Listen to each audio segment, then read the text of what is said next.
ny ataon'ny fitiavana. Ny ataon'ny fitiavana manasanao anaraka izany lohahevitra izany.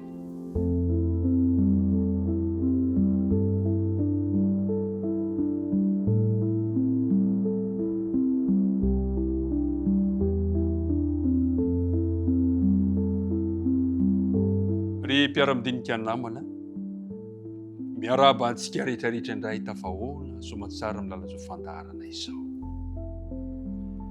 Maro isika ny manaraka ity fandarana ity, misaotra amin'ny fahatokinao. Ny fiadanan'ny tompo ane ho aminao sy ny ankohonanao, ka hitondra fitahina ho anao ane ity dinika hifanaovantsika ity. Ndeha hiaraka hivavaka isika ho fanombohana izany. Andriamanitra ray be fitiavano, indreto indray izahay, mpanomponao, zanakao, iny fa miaraka mandinika ny teninao rehefa notantaninao sy novombinao ary misaotra anao tamin'ny zavatra rehetra izay nataonao teo amin'ny fiainanay.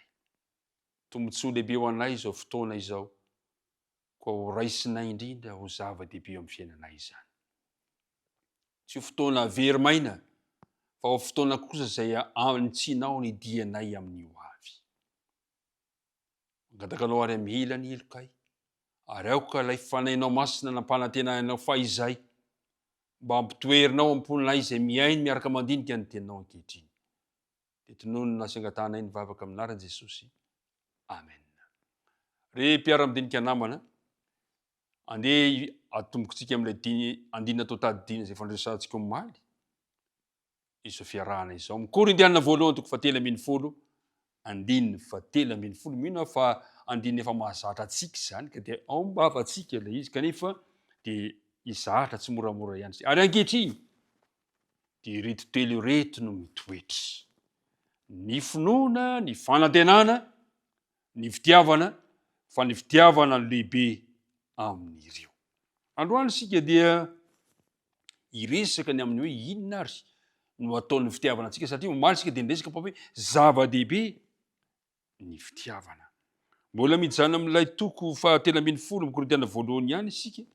Io no ivon'ilay toko sy andinina izay ho vakintsika amin'ity androany ity, satria hitantsika fa mifantoka amin'ireo endriky ny fitiavana, endrika izay isehon'ny fitiavana i Paoly, hoe toy inona moa izany fitiavana izany, manao ahoana ny endrika izany fitiavana izany, inona no ataon'izany fitiavana izany eo amin'ny fiainantsika, ary ahoana ny tari-dalana mihinantsika amin'ity androany ity. Zao no voalazany eo amin'ny andininy fahaefatra. Korintianina voalohany toko 7:10, andininy fahaefatra. Ny fitiavana maro-po, mora fanahy. Mahafinaritra zany.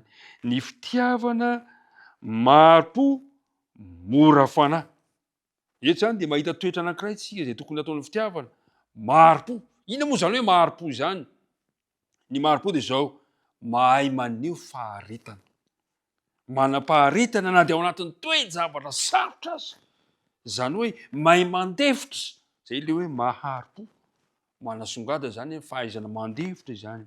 Mora fanahy. Ny mora fanahy io dia ahitantsika ny taratry ny toetran'Andriamanitra. Zao no voalaza mantsy ao amin'ny Salamo.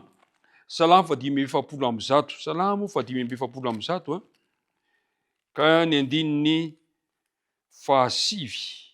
Zao no voalazan'ilay teny. Salamo 5:7, ka ny andininy 7. Andininy 8. Hoy izy hoe: mamindra fo sy miantra Jehovah, maro-po sady be famindram-po izy. Ka raha milaza i Paoly manao hoe ny fitiavana mora fanahy, dia maneho indrindra ny faharipon'Andriamanitra amintsika izany. Zany hoe tsy maintsy ho tahaka ny fangorahana sy ny famindram-pon'Andriamanitra amintsika no tokony mba hanehoantsika izany ihany koa amin'ny hafa izay manodidina antsika. Izay ilay hoe ny fitiavana mora fanahy. Dia izao ilay voalaza eo amin'ny andininy 7. Andininy 9. Tsy mifaly amin'ny tsy fahamarinana, fa mifaly amin'ny fahamarinana kosa. Miara-mifaly amin'ny fahamarinana. Ny fitiavana dia mahay mifaly amin'ny hafa, miaraka amin'ny hafa. Tadiditsika tsara angamba rehefa tsy hita ilay ondry anankiray eo amin'ny filazantsara ny lioka. Dia ohatry rehefa antsika ny voalaza filazantsara ny lioka, Liko atoko voalohany. Liko atoko voalohany ka ny andininy fahavalo amby dimapolo. So ny voalaza le teny. Liko atoko voalohany andininy fahavalo amby dimapolo. Ty tantaran'i Elizabeta izy ty. Andininy fafito amby dimapolo sy fahavalo amby dimapolo. Ary tonga ny andro haveloman'i Elizabeta dia niteraka zazalahy izy. Zany hoe teraka somatsara i Jaona Paola Batista. Ary ny niara-monina taminy sy ny havaniana andre fa efa no alehibiazan'ny tompo sy namin'ny famindrampony taminy dia niara-ny faly taminy ireo. Zany kely no mahatonga antsika rehefa hoe misy olona tera-bao dia miara-mifaly. Zay le fitiavana. Ny fitiavana dia miara-mifaly. Ao amin'ny Liko atoko 5:10. Liko atoko 5:10 ka ny andininy fahaenina sy ny manaraka. Liko atoko 5:10. Manomboka amin'ny andininy fahaenina. Dia hoy izy hoe ary rehefa tonga tao an-trano izy dia namoro sakaizany sy ny namany ka nanao taminy hoe avia miara-mifaly amiko fa efa hitako ilay ondro very. Andininy fahasivy.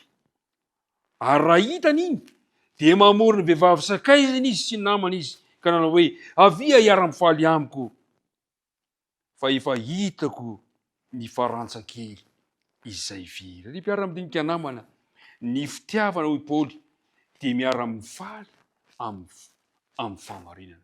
Dia zao koa voalazany eo amin'ny andininy fafito Korintiana voalohany toko 7:10 andininy fafito manao hoe mandefitra ny zavatra rehetra. Ny fitiavana dia mandefitra ny zavatra rehetra. Dikany hoe mandefitra ny zavatra rehetra dia zao miaritra. Mihazona ny zavatra manarona, miarona ny zavatra tsy ambaratelo. Zay le hoe mandefitra ny zavatra rehetra. Ny fianakaviana, ny mpivady dia tokony hikolokolo ny toetra ny fitiavana io, mandefitra. Mila mahay mandefitra. Ny manaraka dia hozy hoe mino ny zavatra rehetra. Zany hoe dikany hoe mino ny zavatra rehetra, tsy manana ahiahy ianao amin'ny namana. Tsy misy fisalasalana, tsy misy fiambambana. Mino ny zavatra rehetra. Dia ny manaraka dia hozy hoe manantena ny zavatra rehetra. Ny fitiavana zany dia manana fanantenana. Ndao kolokoloina izany ny mpiara-midinika namana. Zany hoe manondro mandrakariva fananana toky fa mbola hiatsara ny toe-javatra hitrangana eo aoriana. Fa izy zavatra hitranga mahafinaritra. Zay hoe manantena ny zavatra rehetra. Dia ny faranan'ny Paoly, naverin'ny Paoly izy hoe amin'ny andininy fafito farany, maharitra ny zavatra rehetra. Io zany naverin'ny Paoly satria le maharitra ny zavatra rehetra tary izy dia hoe mahari-po, mandefitra ny zavatra rehetra. Fa eto izy hoe maharitra. Le maharitra ny zavatra rehetra zany dia mifandray zany hoe mino ny zavatra rehetra sy hoe manantena ny zavatra rehetra. Zany hoe maharitra ny fitiavana noho ny finoana sy ny fanantenana. Zay le hoe maharitra amin'ny zavatra rehetra. Mpiara-midinika namana, tsika miara-malala fa izany toetra resahana zany dia ilay lazain'ny Paoly hoe vokatry ny fanahy masina ao amin'ny Galatiana toko 5 ka ny andininy 2 sy 7. Mpiara-midinika namana, andeha ary mba ianarantsika ireo toetra ireo.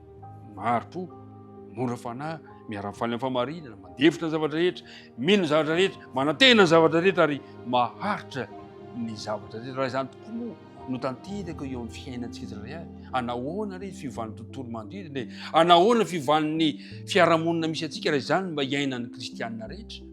Ny tompo anie hombanao ka hitaridarananao amin'izany dinika izany. Hivavaka isika.